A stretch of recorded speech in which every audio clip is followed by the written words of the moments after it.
Salut les makers, aujourd'hui on va voir comment on fait pour héberger un site internet chez soi.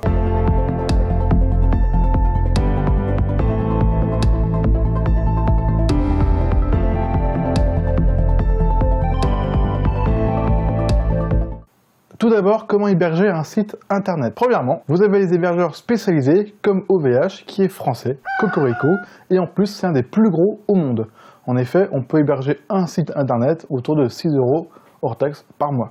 Vous avez aussi One and One qui est américain, autour de 1,20 € par mois. Vous avez Amazon Web Services, alors les prix ne sont pas trouvables parce que c'est vraiment dédié à une niche, à des personnes qui ont besoin d'un site très performant et très spécialisé. Vous avez aussi un petit français qui s'appelle LWS et qui permet d'héberger un site autour de 1 € par mois hors taxe. Deuxième possibilité, vous avez les hébergeurs associatifs qui sont plus ou moins engagés éthiquement. J'en ai retenu 3 que je trouve très bien, Blobnet, l'autre est Marsnet. Ne vous inquiétez pas, vous avez les liens dans la description pour retrouver ces 3 hébergeurs. Alors quand on parle d'hébergeurs associatifs, en fait vous allez pouvoir soit payer par exemple une cotisation à l'année pour avoir accès aux différents services, ou alors vous engager personnellement avec de votre temps pour la maintenance des différents serveurs, ou alors juste pour du partage. Et troisième possibilité, l'auto-hébergement. Alors l'auto-hébergement, attention, c'est pas aussi simple qu'on pourrait le croire. En effet, il faut penser à une chose très importante, c'est quand vous payez un abonnement pour un site, un hébergeur spécialisé, vous avez dans cet abonnement tout compris. Par exemple, en cas de maintenance des serveurs, c'est l'entreprise qui va s'en charger pour vous. S'il y a une panne, en général, l'entreprise va pouvoir mettre en service un site secours très rapidement. Donc ça, c'est un truc à penser que nous, il va falloir qu'on mette du coup en place. Il y a un coût parce que ça coûte aussi de l'électricité, on n'y pense pas forcément, mais ça consomme de l'argent. Il faut acheter aussi la machine physique, en effet. Soit vous avez un petit site qui va consommer très peu de ressources, si c'est du texte ou quelques images, une Raspberry pourra faire largement l'affaire. Par contre, si vous avez besoin d'avoir beaucoup plus de capacité ou avoir un gros site qui consomme beaucoup de bande passante, comme de la vidéo, là il va falloir beaucoup plus de puissance et donc investir dans un plus gros serveur. Un serveur, pour commencer à trouver autour de 200-300 €, 400 € bas prix, on va dire. Et si vous avez besoin de beaucoup de puissance, alors là, vous pouvez avoir un serveur qui peut monter jusqu'à 1000 € s'il y a besoin. Il faut penser aussi à la maintenance. Bah oui, parce qu'une machine, ça s'entretient avec le temps. Il faut la dépoussiérer, il faut parfois changer des composants parce qu'ils vieillissent ou parce qu'on veut simplement l'améliorer. Il faut aussi penser à faire des mises à jour. Ça prend du temps. Donc il faut savoir si on est prêt à consacrer du temps. Si on a, tant mieux, vous êtes comme moi, on va continuer dans ce domaine-là. Par contre, si vous n'avez pas de temps à consacrer, autant directement vous diriger vers un service spécialisé. Ok, maintenant on a vu les 3 systèmes, on va choisir le dernier, l'auto-hébergement comme moi. Si vous aimez mettre les mains dans le cambouis, c'est idéal. Alors c'est pas très compliqué, mais il faut juste consacrer un peu de temps et un peu se documenter sur comment fonctionne l'internet pour choisir son différent mode de fonctionnement. Alors première chose à faire, il va falloir acquérir un nom de domaine. Ça paraît anodin, mais c'est beaucoup plus simple à retenir un nom de domaine qu'une IP d'un serveur. En effet, est-ce que vous saviez que Facebook c'était cette IP-là, Wikipédia celle-ci, ou encore Google? Moi je ne le savais pas avant d'aller les chercher moi-même.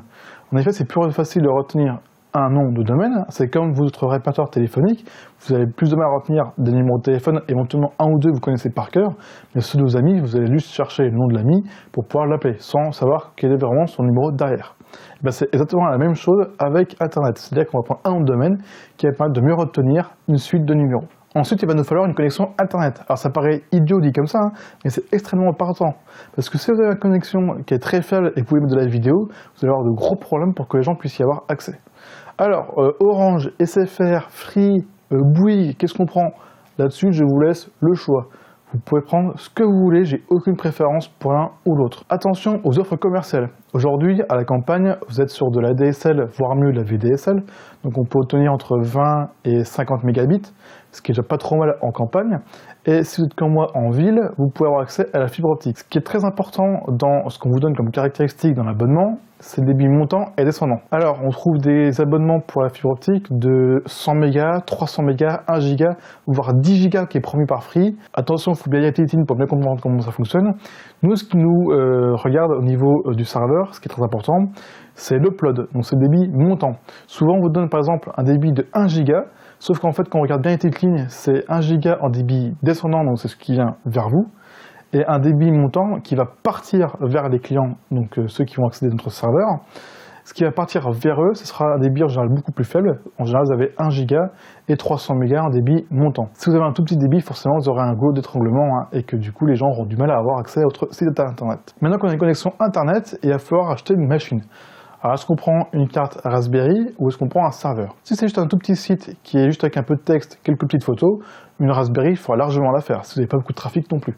Par contre, à partir du moment où vous allez devoir avoir de la vidéo à l'intérieur, là je vous conseille de prendre un vrai serveur, un bon gros serveur pour pouvoir justement répondre à la demande des clients. Alors sur quoi on le fait tourner? Est-ce qu'on le fait tourner sur un Linux, un Windows, un Mac? Alors pour moi j'ai une préférence pour les Linux et les Windows.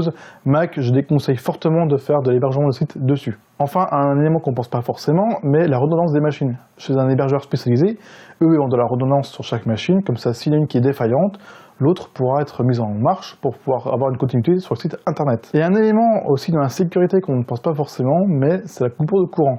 C'est pas une légende quand on dit qu'une machine qui est arrêtée très brutalement, qu'elle plante. C'est vraiment pas une légende, j'en ai déjà vu plusieurs fois qui ont fait ça.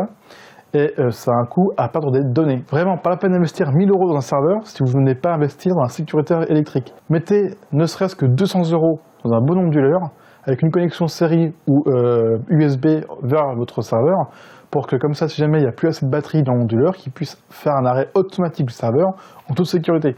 C'est vraiment pas une blague. S'il vous plaît, du moment où vous avez une machine qui doit fonctionner H24, mettez un onduleur dessus. Ça vous sauvera plusieurs fois la vie. Et c'est pas une légende, même en ville, on n'est pas à l'abri d'une coupure de courant. Maintenant qu'on a la machine, sur quoi on va coder le site internet. Alors là-dessus, je vous laisse libre choix, HTTP, PHP ou je ne sais quoi, vous êtes libre. Moi, je n'ai aucune préférence dessus. Maintenant qu'on a la machine, qu'on a le code, il va falloir choisir le serveur HTTP, le service qui sera dans la machine pour pouvoir héberger notre site internet. Premièrement, vous avez le costaud, le vaillant, le plus historique d'internet, Apache.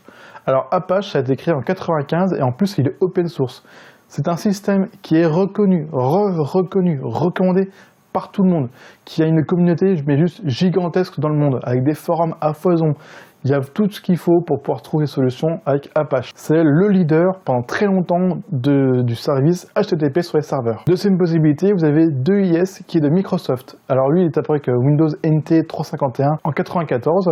Et alors lui, il s'acquiert sur une licence qui coûte plus en plus cher en fonction du nombre de cœurs qu'il y a sur votre machine. Et je vais vous présenter un petit dernier que j'apprécie beaucoup et sur lequel on va mettre en place notre serveur aujourd'hui.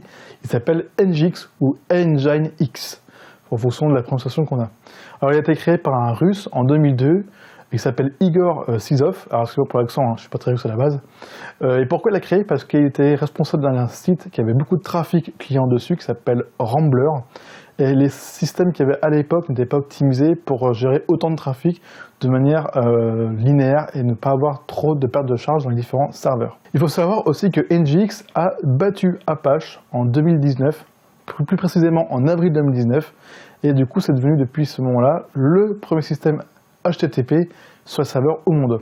Donc on résume, vous avez NGIX en premier depuis 2019, Apache en deuxième, et en troisième 2IS de Microsoft. Il va y avoir une fonctionnalité qui est très pratique avec NGIX dans un prochain tutoriel, qui s'appelle le Reverse Proxy, et qui est très utile pour faire du load balancing, c'est-à-dire qu'on a plusieurs serveurs qui hébergent un site internet, et c'est NGIX qui va redistribuer les clients sur les différents serveurs pour pas qu'il y en ait qui soient trop surchargés par rapport aux autres.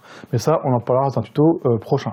Maintenant qu'on a tout ça, il n'y a plus qu'à rentrer dans la bécane pour installer NGIX et mettre tout ça en place. Alors pour la démonstration, on va faire tout ça sur un Debian 10 que j'ai déjà installé et préconfiguré. Donc c'est-à-dire que quand on configure un serveur, on n'oublie surtout pas de mettre une IP fixe, parce que sinon vous allez avoir un gros souci si vous voulez voir votre site à distance, parce que si l'IP change, vous ne pouvez plus le retrouver. Donc l'interface est paramétrée, il nous reste maintenant à installer notre cher NGIX. Donc pour ça, rien de plus simple, on va faire un petit apt get install NGIX. On le laisse tranquillement installer, on lui dit oui.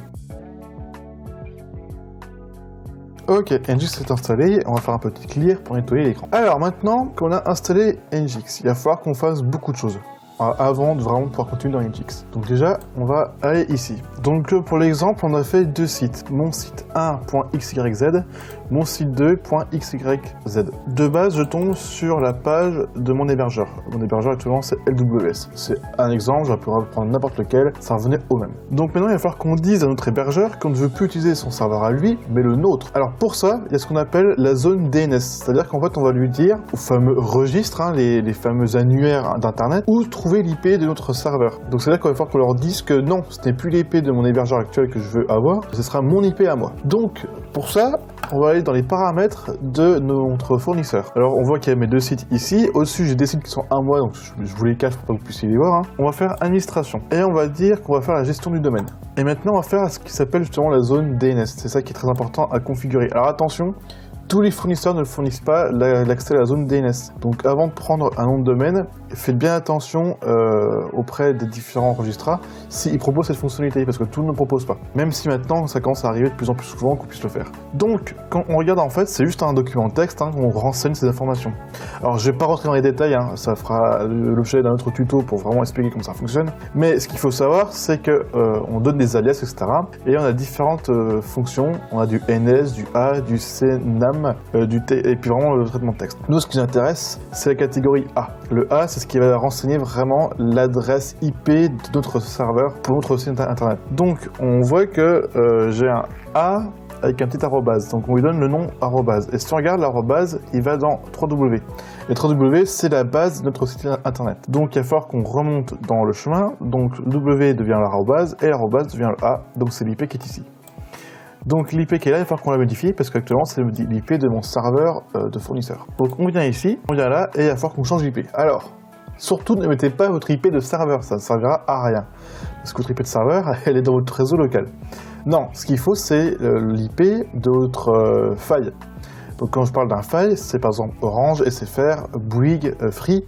Donc c'est l'adresse de votre box. Donc pour trouver l'adresse de votre box, il faut aller sur votre box vraiment. Donc je vais sur ma Livebox, moi c'est ce que j'ai actuellement. Maintenant, on va sur la petite petit outil ici. Ça dépend vraiment de votre box, ça va, voilà. Mais en tout cas, le fonctionnement va être le même pour tout le monde. Je vais dans Information Système et je vais aller voir du coup quel est l'IP public que j'ai. Il y a l'IP privé, donc c'est les IP de mon réseau local, et l'IP public qui est l'IP de votre fournisseur, que votre fournisseur vous donne. Donc on va dans Internet, et je cherche ce qui s'appelle le WAN. Le WAN, c'est la connexion justement avec votre fournisseur. Donc IP4 WAN, c'est ce qu'il y a ici. Alors moi je vais vous cacher mon IP pour pas que quelqu'un essaie de s'amuser à me faire un petit peu de DDoS, ça serait dommage. Mais votre IP se trouverait du coup ici. Alors il faut savoir que, à part Free, la plupart des fournisseurs font des IP dynamiques. C'est-à-dire que régulièrement, votre IP WAN va changer. Ce qui, du coup, va poser problème parce que si votre IP change, votre site va être perdu. Quand je dis perdu, c'est que quand les différents DNS vont vouloir chercher votre IP, et ben ils trouveront plus rien. Ça pose problème, c'est vrai. Très peu de registrars fournissent un outil qui permet de créer un lien dynamique entre les deux. Et ce qui fait qu'en fait, ce lien dynamique va pouvoir permettre de mettre automatiquement à jour votre IP auprès du registrar pour qu'on puisse retrouver chaque fois votre site. LWS, par exemple, ne le fournit pas, ce système-là. Peut-être qu'un jour, ils le feront. Si vous voulez vraiment avoir une IP fixe, si vous voulez vraiment que votre box ne change pas en IP, il n'y a que chez Free qu'on trouve actuellement ça. Ou alors sur des réseaux Pro, Orange ou SFR. Mais voilà, c'est-à-dire que quand votre IP va devoir changer, il va falloir automatiquement aller retourner sur votre fournisseur, changer cette IP. Donc je vais rentrer mon IP et je vais faire sauvegarder. Quand on met en place tout ça, on peut choisir le TTL. Le TTL, c'est le temps de propagation pour que les registrars se mettent à jour, les DNS se mettent à jour. Donc on peut faire une mise à jour tous les quarts d'heure, 30 minutes jusqu'à 24 heures. De toute façon, les DNS se mettent à jour au bout de 24 heures. Tous les jours, il y a au moins une mise à jour qui est faite. Donc moi, je l'ai mis sur 15 minutes pour que ça puisse être plus rapide, pour qu'on puisse bien le voir. Pour savoir si ça avance, on va aller sur DNS Checker. On va rentrer notre site, mon site 1.xyz, et on fait search. Et là, en fait, on va voir qu'il a déjà fini de faire la propagation quasiment. Alors, je vous les cache, vous pouvez pas les voir, mais tout ici, j'ai mes nouvelles adresses IP.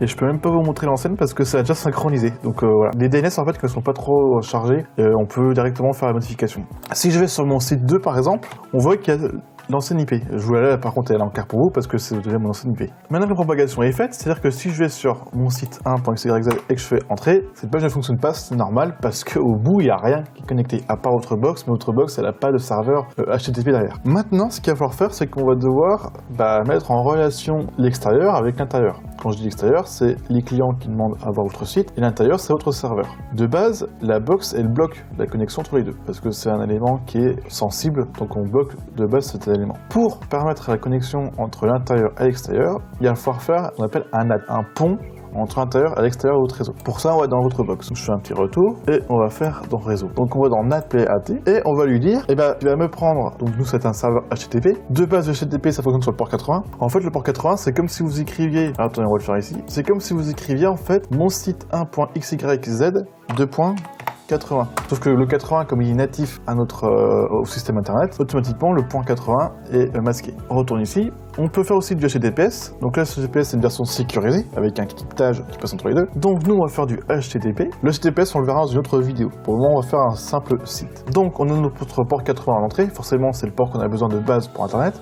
Si vous changez ce port-là, c'est-à-dire que les gens vont devoir taper mon site 1.xyz, 2 points, par exemple, 5000. Le problème, c'est que sur certains systèmes, surtout en entreprise, en réseau d'entreprise, on filtre les ports, et si c'est pas un port 80 ou 443, c'est mort, vous ne pourrez pas accéder à votre site. Le port 80 en sortie, enfin, c'est celui qui va aller vers votre serveur. Donc entrée de la box, sortie de la box. Quand je dis sortie de la box, c'est celui qui va vers votre serveur. Le serveur, nous, il va de base écouter en port 80. Ensuite, TCP, UDP, les deux. Bon, de base, on va laisser en TCP. L'UDP, c'est une autre fonctionnalité, mais pour le moment, on va rester sur le TCP. Et on va dire sur quoi ça pointe. Donc nous, on va dire que ça tape sur notre Nginx. Mon Nginx, actuellement, c'est l'adresse IP 192.168.1.3. Et on fait créer. Ok, maintenant, nous avons une liaison entre l'extérieur et l'intérieur de notre réseau. Ce qui fait que maintenant, si je vais sur mon site 1.xyz, je fais entrer. Waouh! Welcome to Nginx. Je tombe bien sur mon serveur Nginx. Mon Nginx est bien disponible pour héberger mes sites. Est-ce que lui, il a pu charger ou pas? Ah, voilà. Lui aussi. Mon site 2.xyz tombe aussi sur mon serveur Nginx. Alors c'est la même page, c'est tout à fait normal parce qu'on n'a pas dit à Nginx son routage pour pouvoir répondre pour chaque site. Ok, si je tapais l'adresse IP directement de mon serveur, hop, je tombe bien aussi sur mon Nginx. Après, ça fonctionne bien. C'est-à-dire que mon serveur est bien actuellement actif. De base, le serveur, il est programmé pour du HTML. Mais nous, on va aussi voir comment on fait pour du PHP. Alors, HTML, PHP, là-dessus, je voulais choisir, hein, c'est propre à chacun. Donc, on a bien nos deux sites qui pointent vers notre serveur Nginx. Maintenant, on va pouvoir se concentrer dans le cœur du système, notre système Nginx. On va retourner sur notre petit serveur. Et maintenant, on va pouvoir mettre tout ça en place. Donc déjà, on va créer des répertoires pour chaque site. Donc du coup, on va faire un petit mkdir p et on va mettre nos sites dans var 3w. Hop, on va appeler par exemple mon site 1. Voilà, si j'arrive plus à écrire, mon site 1.xyz. On va l'envoyer ici. On va faire aussi un mkdir p var 3w mon site 2 2.xyz.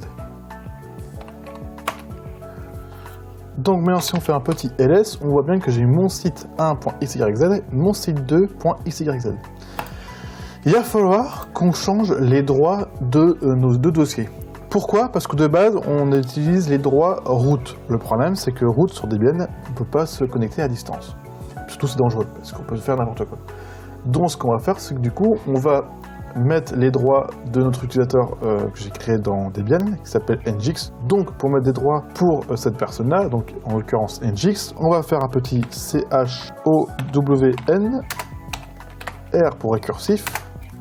Donc ce sera Nginx qui devient le propriétaire maintenant de ce dossier-là. On va faire var 3w mon site 1.xyz.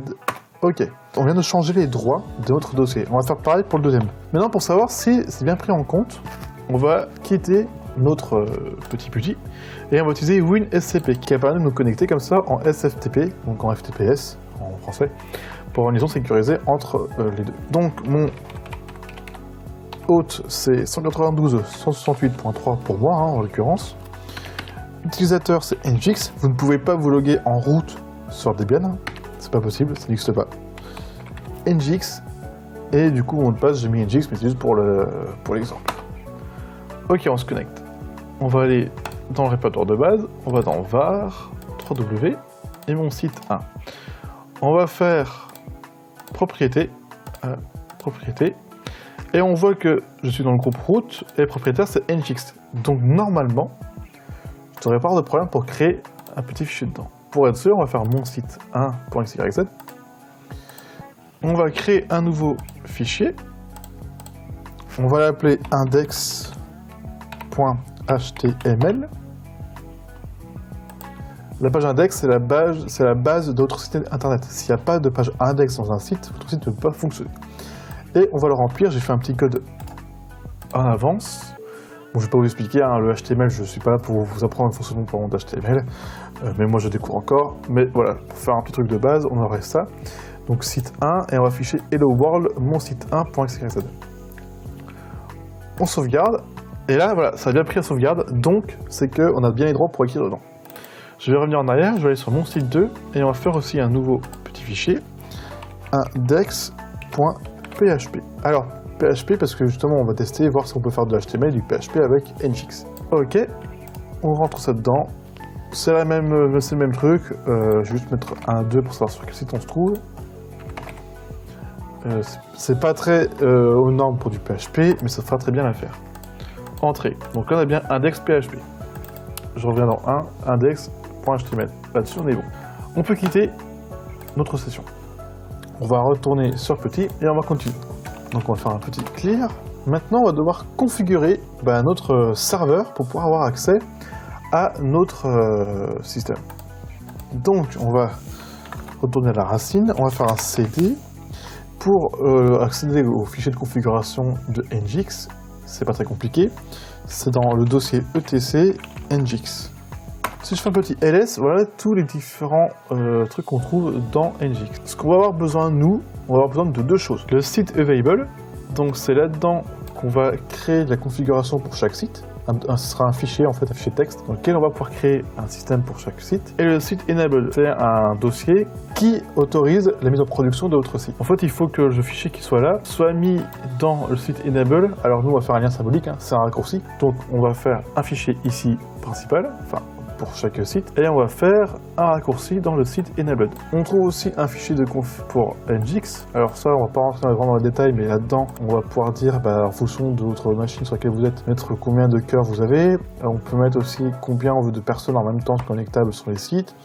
Est-ce qu'on veut qu'on ait accès à certaines parties ou pas de chaque site? Enfin voilà, c'est là-dedans qu'on va pouvoir le faire. Nous, on va du coup rentrer dans le site available. Donc on va faire cd site available. Un petit ls, et on voit que dedans on a un fichier qui s'appelle défaut. Si on fait un nano défaut, on va l'ouvrir et on tombe sur la page, donc c'est la configuration de base de Nginx quand on le démarre pour la première fois. Là, la page de base pour le défaut. Alors, nous, ce qu'on va faire, c'est qu'on va partir d'une configuration propre, on va sortir, et on va faire un nano entrée. On va faire pour le site numéro 1, c'est du site en HTML. Donc déjà, on va dire qu'on est sur un serveur, donc on met serveur, accolade, et on va dire j'écoute le port 80 de la machine. Très important de dire qu'on écoute le port 80. On va aussi dire qu'on écoute le port, on laisse entre crochets, de point, on ferme le crochet, point 80. Ces petites lignes, elles servent en fait au cas où vous utiliseriez une IP 6. Et du coup, c'est pas vraiment le port 80, c'est une petite différence là-dessus. Ensuite, on va dire maintenant où se trouve notre fichier de base pour avoir accès à notre site. Donc le dossier, déjà, il est en var, HTML, mon site 1.xyz, point virgule. Surtout, n'oublie pas les points virgules à la fin de chaque ligne, c'est très important. Ensuite, on va dire comment s'appelle la page index. Donc si on trouve index.html, on l'affichera. Ou s'il n'y a pas de index.html, on va chercher une page qui s'appelle index.htm et on peut faire sa quantité, sachant que ça se lit de gauche à droite. C'est-à-dire que le serveur il va tester, donc il doit chercher une page index. Il va voir la première, est-ce que index.html existe? S'il existe, il va l'afficher, s'il n'existe pas, il passe au suivant. Si index.html existe, il va l'afficher, s'il n'existe pas, il va continuer, et comme il n'y a plus rien, il va renvoyer un message derrière. Ensuite, server name, ça c'est très important, parce que server name, c'est le filtre d'Nginx, c'est-à-dire qu'en fait il va filtrer. Quand on va lui dire je cherche mon site 1.xyz, alors il va nous afficher la page qui correspond à ce site. Donc on met server name, on met mon site 1.xyz, point virgule. On va pouvoir aussi lui définir quoi faire en cas de page manquante. Par exemple, en cas de page 404, au cas où il y aura une page qui n'existerait pas. On va faire location, hop, on va ouvrir un crochet. En fait, les locations, ce sont des blocs de fonctions toutes faites qu'on va appeler pour faire en fonction de nos besoins. Donc, try, files, donc ça c'est une fonction qui appelle un fichier. Hop, early,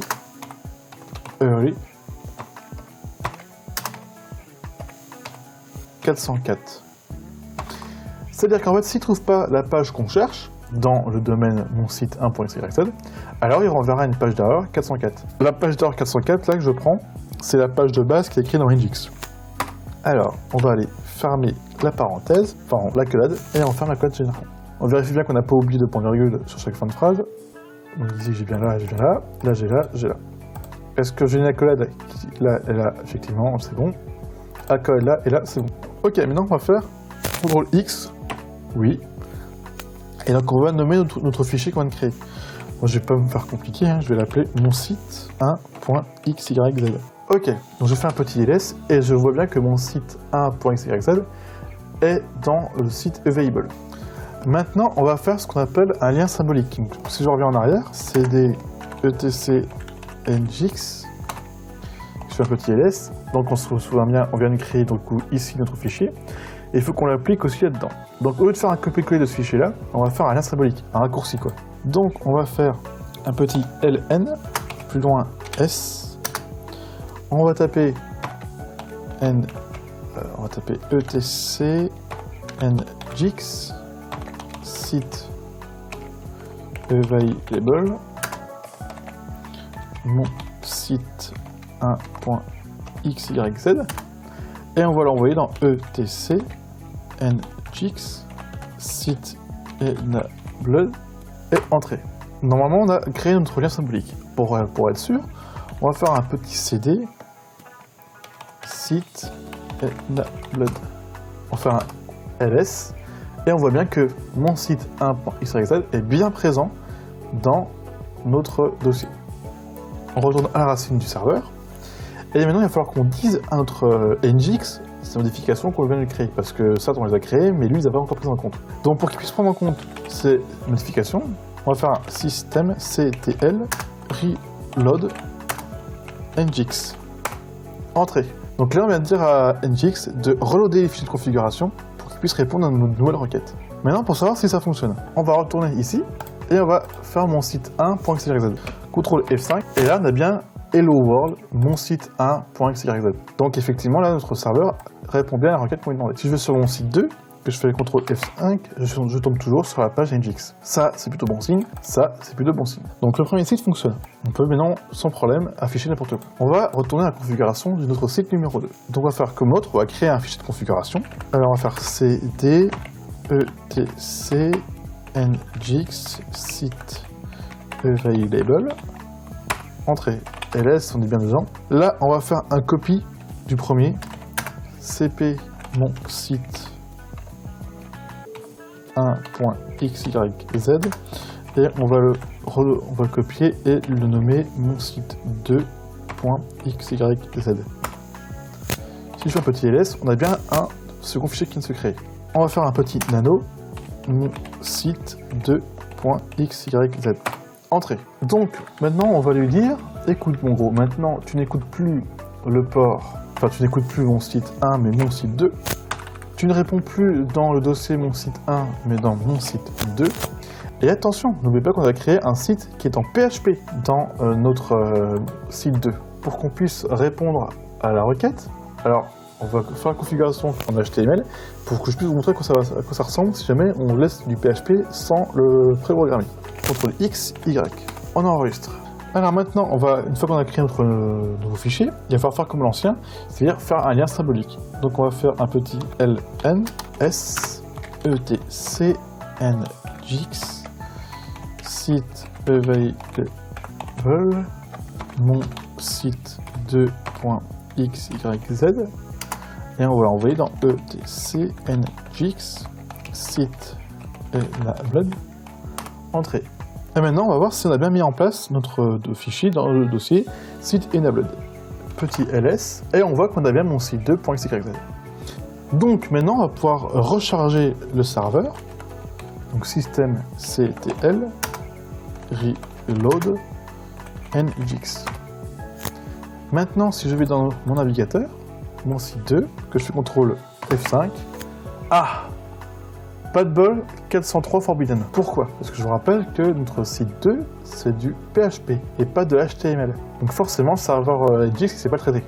Donc là, il nous dit que il y a un problème. C'est tout simple, parce que notre cher ami Nginx n'est pas comme Apache, il ne prend pas nativement le PHP. Donc on va devoir configurer Nginx pour qu'il prenne en compte le PHP. Donc on retourne dans notre serveur, on va revenir à la racine, et on va, alors petit clear, et maintenant on va installer PHP, parce que PHP n'est pas installé de base. Donc on va faire apt get install PHP, et on va aussi installer le PHP FPM. Le PHP FPM va permettre de faire la liaison entre PHP et Nginx. On fait entrer, oui, et on laisse tranquillement installer. Ok, maintenant c'est installé. Alors on voit que c'est le PHP 3.7-FPM qui a été installé. Donc c'est la version 3.7. Donc on va faire un petit clear de notre écran. Et maintenant on va configurer notre Nginx pour qu'il prenne en compte maintenant notre PHP. Donc maintenant on va aller reconfigurer notre fichier qu'on avait créé pour mon site 2. Donc on va faire un nano etc nginx site available mon site 2.xyz. Là-dessus on avait vérifié qu'il pointait bien vers le dossier mon site 2.xyz. Index, vous voyez que là j'ai index.html et index.html. C'est pas bon parce que nous on a créé un index.php. Donc on va dire maintenant tu cherches aussi un index.php. S'il ne trouve pas le PHP, il ira sur le HTML. S'il ne trouve pas le HTML, il ira sur le HTML. Puis s'il ne trouve pas, il nous mettra un message derrière. On pointe bien sur le serveur name mon site 2. Et maintenant on va dire mon Nginx va devoir fonctionner avec PHP. Donc on va faire location, une petite vague, je ne sais plus comment s'appelle ce caractère là, et anti/.php $. Et on ouvre une accolade. Qu'est-ce qu'on va dire maintenant à notre location? On va lui dire, tu vas inclure, donc include, le snippets fast cga php-php.conf. Donc en fait on va dire, on prend le fichier de configuration de PHP. On va aussi mettre le fast cga pass unix. Donc en fait là on va dire que je vais récupérer le fichier de configuration pour démarrer le PHP. Donc unix.22.var run php 7.3 fpm.soc. Donc en fait là on va récupérer ici le fichier de démarrage de notre PHP pour faire démarrer notre site. Et on n'oublie pas de fermer l'accolade. On vérifie bien qu'on n'a pas oublié de point virgule.